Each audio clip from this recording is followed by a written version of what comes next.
قال يا إبليس ما لك ألا تكون مع الساجدين قال اس نے فرمایا یا ابلیس اے ابلیس ما لکا تجھے کیا ہوا اللہ تکون کہ تو نہ ہوا مع ساتھ الساجدین سجدہ کرنے والے.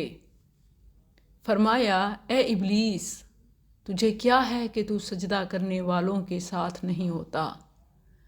سورۃ الحجر آیت 32 ہے. اللہ تعالیٰ نے جو ہی حکم صادر فرمایا تو تمام کے تمام ملائکہ آدم علیہ السلام کے سامنے سر بسجود ہو گئے سوائے ابلیس کے.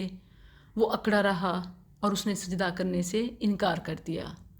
اللہ تعالیٰ نے ابلیس سے پوچھا تجھے کیا ہوا کہ تو نے سجدہ کرنے والوں کے ساتھ سجدہ نہیں کیا. اللہ said یا ابلیس what happened to you what is to you that you are not becoming one of those who are prostrating.